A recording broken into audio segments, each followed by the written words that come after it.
8వ తరగతి చదువుతున్నాను. నేను వేస్తున్న ఏకపాత్రాభినయం ఝాన్సీ లక్ష్మీబాయి. వీర సైనికులారా, వీర నారీమణులారా, లేవండి, నడుం బిగించండి. మాతృభూమి ముద్దు బిడ్డలు మీరు. మీ తల్లి రుణం తీర్చుకునే సమయం మాసన్నమైనది. భగభగ మండే సూర్యుడిలా కదిలిరండి. నిప్పు కనుకలై విజృంభించండి. శత్రువులకు భస్మీపతనం చెయ్యండి. ఈ తెల్ల దొరలను తరిమి తరిమి కొట్టి తిరిగి రాని లోకాలను పంపించండి. శత్రు హృదయమును తెగనరికి ఈ ఝాన్సీ దాశరాలను తెగ నుండి విముక్తి కలిగించండి.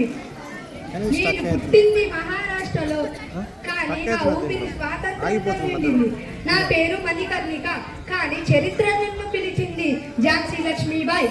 ఆడది యుద్ధం చేయగలదా అన్నారు, కానీ నా గుర్రపు దూకుడే వారి ప్రశ్నలకు సమాధానం. ఖడ్గం నా చేతిలో మెరిస్తే భయం శత్రువుల హృదయంలో వణికింది. బ్రిటిష్ పాలకులు అన్నారు, ఝాన్సీ మా చేతుల్లోకి వస్తుందని. కానీ నేను చెప్పాను, నా ఝాన్సీను నేను ఇవ్వను. నా రక్తం మట్టిలో కలిసిన భారత మాత స్వేచ్ఛ పొందే వరకు నా ఆత్మయుద్ధం చేస్తూనే ఉంటాను. దిక్కులు ప్రకటీలినా, పంచభూతాలు పారిపోయినా, పక్కన పిడుగుపడినా, తిరంగులు పేలినా, తూటాలు చెలరేగినా, మాట తప్పేదేలే, మనమ తిప్పేదేలే. గుండెల్లో వాడి, రక్తంలో వేడి, కండల్లో కనుపులను నింపుకునే ఒక్కొక్క భారతీయుడు ఒక్కొక్క శివమై శత్రు గుండెలను తెగనరకాలి. నేను సిద్ధం, మీరు సిద్ధమా? హర హర మహాదేవ, హర హర మహాదేవ. Thank you.